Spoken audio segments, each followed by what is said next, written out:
안녕하십니까? 네, 반갑습니다. 자, 재난건설안전과 진로 취업 교과목 이력서 및 자기소개서 작성법 3 강의를 맡은 심영섭이라고 합니다. 네, 여러분 반갑습니다. 네. 우선 간단하게 제 소개를 좀 드리고 시작하도록 하겠습니다.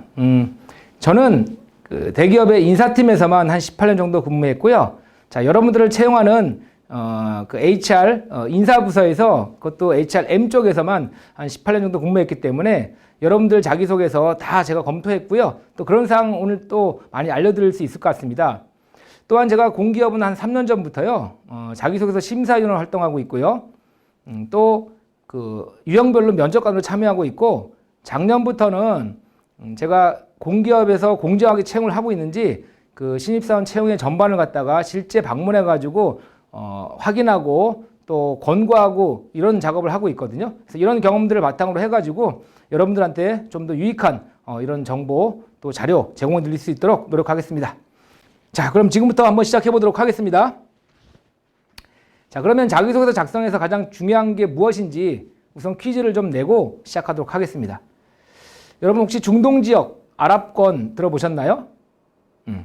네, 그 인근에 사막이 있는 이런 나라들이 사우디아라비아, 뭐 쿠웨이트 이런 지역을 갖다가 중동권 또 아랍권 이렇게 얘기를 하죠. 우리나라 중견 음료회사가 약 10여 년 전에 이곳에 진출해 가지고 음료수를 팔아보겠다라는 컨셉을 가지고 만들었던 광고 시안입니다. 한번 맞춰보실까요, 여러분들? 이 광고 시안을 만들어 가지고 버스에다가도 붙이고 잡지에다가도 싣고 이렇게 해서 대대적으로 이 음료수 광고를 했습니다. 자, 사막에 누워있던 사람도 우리가 만든 시원한 음료수 마시면 활기차게 뛰어다닌다라는 컨셉으로 만들었거든요. 안 팔렸습니다. 망하기 일부 직전까지 갔습니다. 왜 그랬을까요? 뭐 어떤 학생은 저한테 그럽니다. 뭐 손가락이 이상해요. 막 이런 사람도 있어요. 머리카락 위에 삐져나왔죠? 뭐 이런 사람도 있고요. 혹시 이거 석유 아닙니까? 시커먼데 기름 같은데요? 이렇게 말하는 사람도 있고요. 정답 아시는 분 계십니까? 네, 중동 지역 또 아랍권에서는 아랍어를 쓰죠. 또 이런 지역에 글자를 쓰거나 그림을 읽을 때 왼쪽에서 오른쪽이 아니라 오른쪽에서 왼쪽으로 쓰거나 읽는다고 합니다. 해석해 볼까요? 사막에서 뛰어나는 사람도 마시면 뻗어버린다, 죽어버린다. 네, 무엇을 간과했습니까? 네, 입장을 간과했죠. 그러니까 전혀 다른 해석이 되거든요. 우리 자기소개 작성에서 가장 중요한 거는 채용 담당자의 입장, 또 기업의 입장에서 생각하는 게 되게 중요합니다. 그래서 이번 시간은 그 입장에 대한 말씀을 좀 드리겠습니다. 목차로는요, 우선 자기소개 작성에 필요한 3C가 무엇이고, 두 번째, 자, 기업에서 자기소개서를 어떻게 평가하는지 그 방법에 대한 말씀을 드릴 거고요. 세 번째는 자기소개서를 요리하라 라는 화두를 던지고 여러분들한테 좋은 요리 레시피를 만드는 방법에 대한 말씀을 드릴 거예요. 그 다음에 우리 재난건설 안전과 진로 및 필요 역량에 대한 말씀을 드릴 거고요. 2부 시간에는 여러분들 실제 자기소개서 항목 중에 성장 과정이 있고요. 성격이 장단점이 있고요. 그다음에 학창시절 경험이 있고요. 그다음에 지원 동기 및 입사 후 포부에 대한 이런 항목들이 있잖아요. 가장 많이 나오는 이런 항목들이거든요. 실제 합격된 예시를 보면서 저랑 같이 분석하고 어떤 점이 잘 되어 있는지 또 어떤 점은 보완할 점이 필요한 건지 이걸 같이 보면서 한번 우리 자기소개 작성에 경쟁력을 키워갔으면 좋겠습니다. 자, 그럼 1부, 2부 나누어서 한번 제가 강의를 해드리도록 하겠습니다. 자기소개 작성에 있어서 가장 중요한 C 무엇일까요? 첫 번째 C는요, 직무적합성입니다. 직무적합성. 그 누가 뭐래도 가장 중요한 직무적합성. 그 직무적합성을 검증하기 위해서 자기소개서를 보고요. 또 실제로 면접에서 그걸 갖다가 좀 더 세부적으로 검증을 하게 되는 거죠. 직무적합성이란 뭐냐면 여러분들 직무를 수행할 때 필요한 지식적인 측면, 거기엔 여러분들의 전공뿐만 아니라 전공에서 배웠던 주요 과목들, 또 관련된 자격증 또 포함되는 거겠죠. 또 대내외 교육을 받았던 이런 사항도 지식에 들어갈 수 있을 것 같고요. 그 다음 경험적인 직무 관련된 경험으로는 뭐 현장 실습이 있을 수 있고요. 인턴 뭐 아니면 계약직, 파견직 이런 어떤 실무 경험들 있을 수 있거든요. 또한 직무 관련된 동아리가 있다면 그것도 어떻게 보면 경험적인 측면이 될 수 있고요. 자, 이런 어떤 지식과 경험 이런 것들을 먼저 보는 게 직무 적합성이거든요. 그래서 여러분들 이런 재료들을 갖다가 충분히 어필해 주시는 게 되게 중요하고요. 두 번째는요. 조직 적합성입니다. 조직 적합성. 일을 잘하는 건 좋은데요. 조직에 잘 어울릴 수 있는 사람인지, 또 우리 조직에 대한 관심과 애정을 가지고 있는지, 또 소통과 협력을 할 수 있는 사람인지를 보려고 하는 거거든요. 그래서 이런 것들은 뭐 어떤 소모임이나 아니면 동아리나 직무 관련 연관성이 조금 없다고 해도 괜찮습니다. 내가 조직이나 단체에서 잘 행동했던, 잘 또 생활했던 과거의 경험을 가지고 입사 후에도 잘 할 수 있겠다, 이렇게 연결시켜 주시면 되거든요. 그리고 또한 회사에 대한 관심은 그럼 어떻게 어필할 거냐, 이런 것들은 한번 여러분들 실제 현장을 방문해 보시는 것도 되게 좋은 방법이세요. 내가 지원하는 기업이 현장이 있다면 한번 방문해 보셔가지고 내가 관련된 직무를 수행할 때 어떤 점들을 더 개선시키면 좋을 건지, 이런 것도 한번 여러분들이 잘 파악해 놓으셨다가 자기소개서 쓰시면 어떻겠습니까? 우리 회사에 대한 관심과 애정이 있으니까 갔다 왔겠다고 느끼겠죠. 그러니까 그런 것들을 여러분들 조직 적합성에 잘 부합될 수 있도록 어필해 주시면 좋을 것 같습니다. 세 번째는요. 올바른 인성. 네, 여러분들의 가치관, 올바른 인성을 잘 어필해 주시는 게 되게 중요합니다. 그래서 아르바이트 경험 같은 것도 여러분들 주인의식 가지고 갈 수 있는 거고요. 또 고객 서비스 마인드를 통해서 여러분들의 올바른 인성, 이런 거 느끼게 할 수 있겠죠.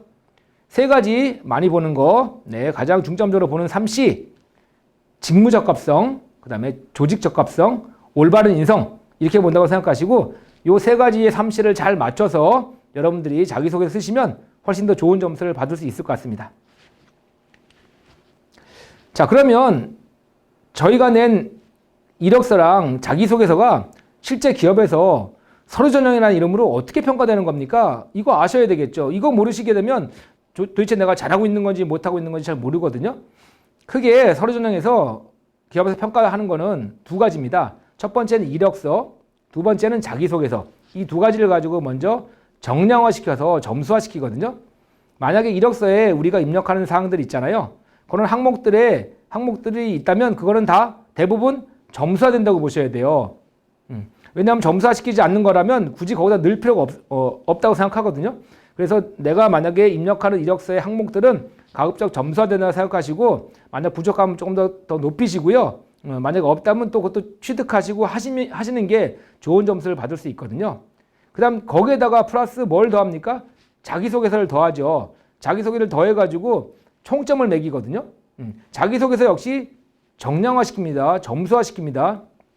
그래서 이 자기소개서를 점수화시켜서 이력서에 있는 사항들하고 합쳐가지고 총점을 매기게 되는 거거든요. 자, 이런 식으로 A라는 기업은 우리는 학점 볼 거야, 외국어 능력 볼 거야, 자기소개서, 자격증, 가산점 이렇게 해서 총점을 매겠다라는 내부적으로 이런 기준을 만들어 놓고요.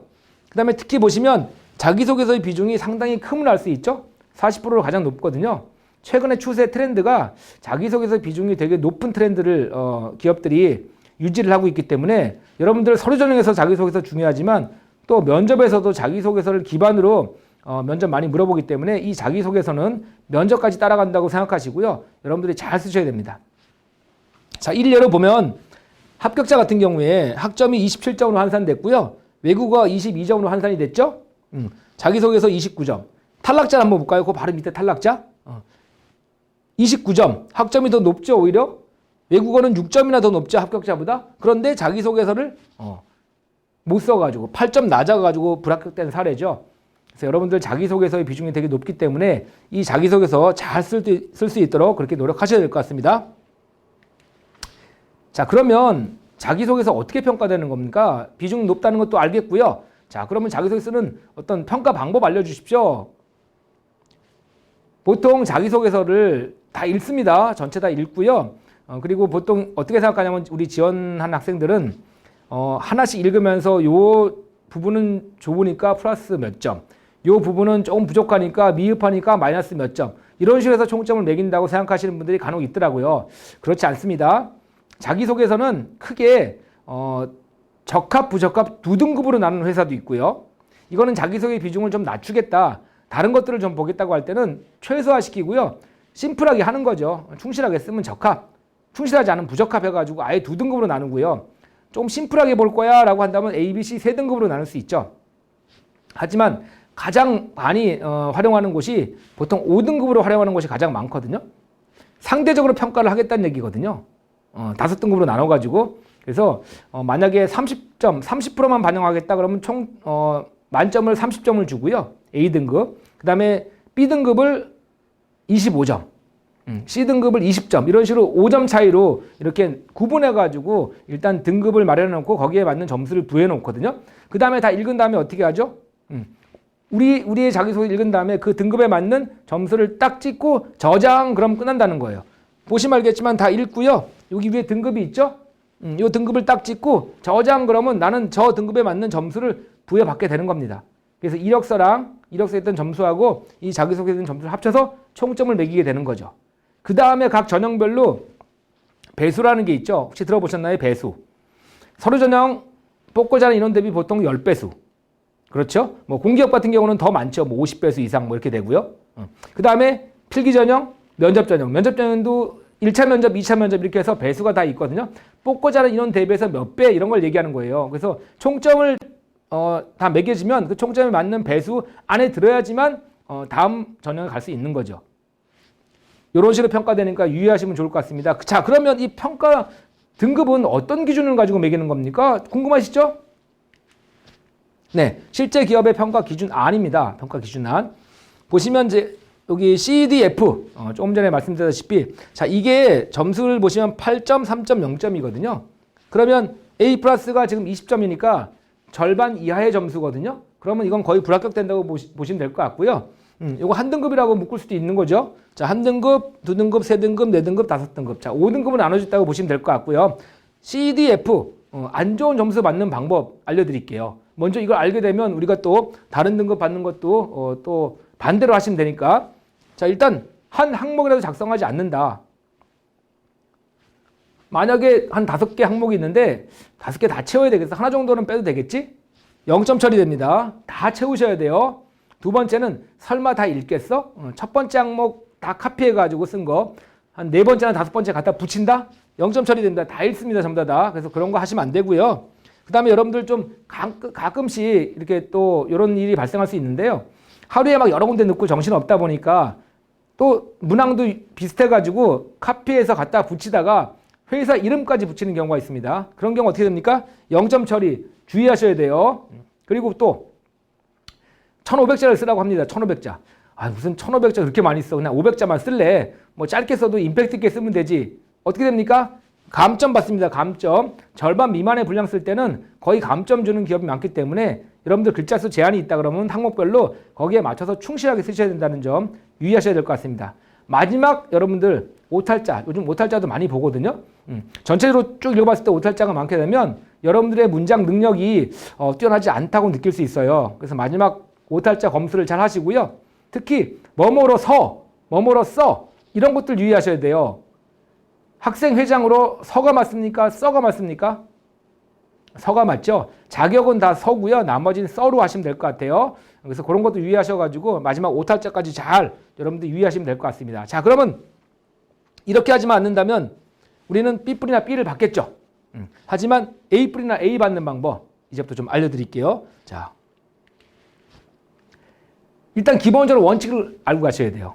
A뿔이나 A 받으려면 기본적인 원칙인데요. 이게 여러분들이 강구하실 수 있어요. 그래서 절대 여러분들 이런 걸 놓치지 않도록 유의하셔야 되는데요. 첫 번째, 기본적으로 지켜야 할 원칙 중에 하나.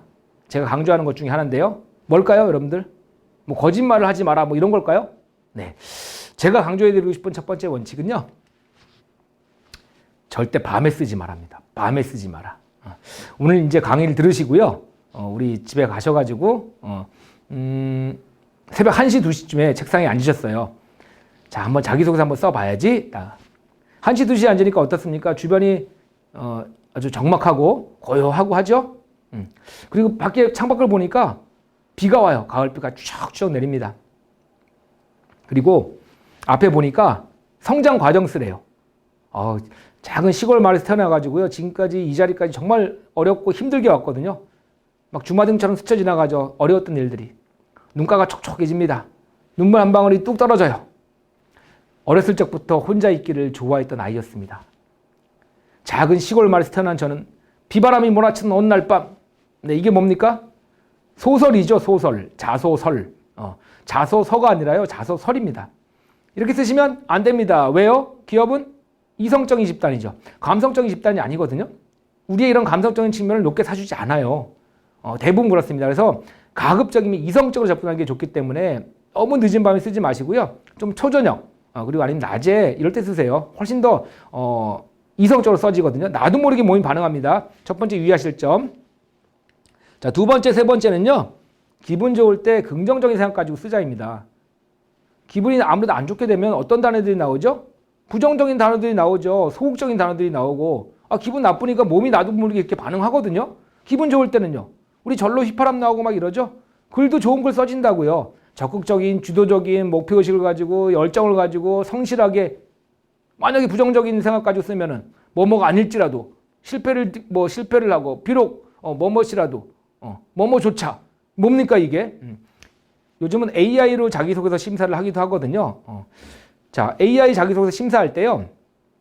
앞서 제가 말씀드린 것처럼 글자 수가 좀 부족하다든지 또 특정 단어가 반복된다든지 이런 것들은 다 잡아낼 수 있겠죠. 그리고 그 중에 또 하나가 갖고 있는 단어 풀을 이용해서 여러분들의 자기소개서와 같이 매칭시키는 거거든요.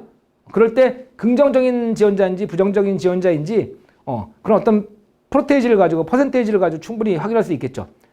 그리고 AI가 아니더라도 실제로 자기소개서 읽게 되면 부정적인 단어가 많이 나오게 되면 여러분들 자기소개서는 그리고 또 여러분들은 부정적인 지원자라고 느껴질 수 있거든요. 좋은 점수 받을 수가 없어요. 자, 기본적인 원칙 지키시자고요. 이성적으로 쓰시고요. 또 긍정적인 문장, 긍정적인 단어들로 여러분 쓰시는 게 훨씬 더 좋은 점수를 받을 수 있으니까 이 점 가장 기본적으로 유의해 주셨으면 좋겠습니다. 자, 이제 저랑 같이 요리 얘기 한번 해보시자고. 요리. 제가 자기소개서 책을 2권 썼거든요. 근데 결론적으로 내린 게 뭐냐면 자기소개서는 요리로 치면 요리의 레시피다. 이 레시피를 보고 전문 셰프들이 보겠죠. 채용 담당자라는 셰프. 이 기업에서의 어떤 셰프들, 전문 셰프들이 보면서 관심이 가네? 한번 검증해봐야 되겠다. 그러면 면접에 가게 되는 거죠. 그럼 면접에서 또 마찬가지로 셰프들이 나의 이런 자기소개서 내용을 가지고 물어보고 후속적으로 질문하고 또 의심도 해보면서 검증하겠죠. 그 검증된 걸 통과하게 되면 여러분들은 합격이라는 이런 어떤 열매를 가지게 되시는 거죠. 자, 이런 측면에서 보면은 여러분 자기소개서는 요리로 치면 요리의 레시피다라고 볼 수 있거든요. 이제부터 요리 얘기 한번 저랑 같이 해보겠습니다. 해물탕을 맛있게 끓이는 비법에 대해서 한번 여쭤볼까요? 어떻게 하면 해물탕을 맛있게 끓일 수 있습니까? 뭐 라면 스프를 집어넣는다 이런 말 하지 마시고요. 라면 스프는 물론 맛있겠죠. 근데 이게 해물탕입니까? 그렇죠? 자, 신선한 재료 쓰시면 되지 않을까요? 다양한 해물, 맛있는 해물. 이 자체가 맛있지 않습니까? 그렇죠? 첫 번째 방법, 신선한 재료 쓰시자고. 신선한 재료. 여러분들 신선한 재료는 뭡니까? 직무 관련된 실습, 직무 관련된 인턴, 직무 관련된 계약직, 직무 관련된 파견직 등 실무 경험이죠. 직무 관련된 경진대회 경험, 직무 관련된 자격증, 직무 관련된 동아리, 직무 관련된 기타 대내외 교육 활동 등 여러 가지들이 있을 수 있겠죠. 직무 관련된 신선한 재료들을 쓰시자고요. 일단은 그럼 합격 확률이 되게 높고요. 면접에 갈 가능성이 큽니다. 그래서 여러분들 일단 재료가 무엇인지 한번 점검할 필요가 있을 것 같고요. 자, 대신에 그러면 전 직무가 좀 부족한데 직무 관련된 재료가 부족한데 어떻게 합니까? 그럴 때는요.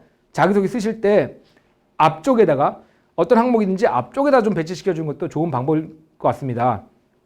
이게 만약에 뒤쪽으로 빼시게 되면요. 어떤 효과가 나타나냐면 채용 담당자들이 여러분들 자기소개서를 읽을 때 정해진 등급에 따라서 등급을 부여한다고 했잖아요. 자, 한 명씩 읽고 끝나면 등급 부여하고 또 다음 사람 또 읽고 등급 부여하고 그러면 한 명 끝난 다음에 다른 사람 볼 때 맨 처음에 첫 번째 항목, 두 번째 항목이 중요할 수밖에 없죠. 왜? 사람으로 치면 첫인상이에요. 첫인상이 선입견을 줄 수가 있죠. 물론 끝까지 다 읽어봐야 되겠지만 좋은 선입견을 가지고 읽어 내려간다면 마지막에 크게 실수하지 않는 이상은 좋은 점수 받을 가능성이 크거든요. 그래서 좀 재료가 부족한 사람은 앞쪽으로 빼시자고요. 직무 관련된 재료들을 앞쪽으로 빼셔가지고 배치시킨다면 좋은 효과가 있으니까 그렇게 한번 여러분들이 활용을 해보시면 좋을 것 같고요. 만약에 재료가 정말 없다. 재료 싸우셔야 돼요. 너무 없으면 나중에 면접 가서도 사실 불리할 수밖에 없거든요. 그러니까 조금씩 예를 들어서 뭐 인터넷 강의를 통해 가지고 직무 관련된 교육을 듣는다든지 이런 것도 충분히 할 수 있고요. 또 오랜 기간이 아닐지라도 실제 현장 가가지고 조금 단기간이라도 한번 실습을 해본다든지 하면은 여러분들이 나중에 자기소개 쓸 때뿐만 아니라 면접 가서도 좋은 효과가 있을 수 있으니까 부족한 재료는 조금 한번 여러분들이 취득하셔가지고 하면서 같이 한번 취업 준비를 해보시는 것도 좋은 방법일 것 같습니다. 신선한 재료 기억하시고요. 자, 두 번째 요리 얘기 한번 같이 해보시자고요. 네, 이게 뭡니까? 네, 비빔밥 아니고요. 물회입니다. 물회. 자, 여름은 좀 지났지만 물회 좋아하시는 분들 있으실 것 같고, 네, 좋아하시는 분들은 어떻게 좀 물회 드셔보고 싶으십니까? 이 그림 보시고. 네, 왜요? 왜 드셔보고 싶으시죠? 예쁘잖아요. 그렇죠? 색깔 알록달록하고 깨도 뿌려져 있고 정갈하죠? 만약에 이게 다 비벼져 있고요. 숟가락이 푹 꽂혀 있고 옆에 고춧가루가 다 묻어 있는데 나한테 이제 앞에 딱 갖다 놓으면 그게 먹고 싶은 생각이 들겠냐고요? 안 들죠? 두 번째 비법은요. 데코레이션입니다. 데코레이션. 무슨 얘기냐면 짧은 시간 안에 많은 자기소개서를 읽어야 되거든요. 채용 담당자 입장에서는. 자, 그러면 만약에 글이 다 붙어져 있어요. 천자인데 줄 띄움도 없이 계속 붙어져 있어가지고 나열된다면 한눈에 들어올까요? 특히 그걸 컴퓨터로 읽을 때 그 작은 글씨인데 줄을 빠뜨리지 않고 읽을 수 있을까요? 잘 안 들어옵니다.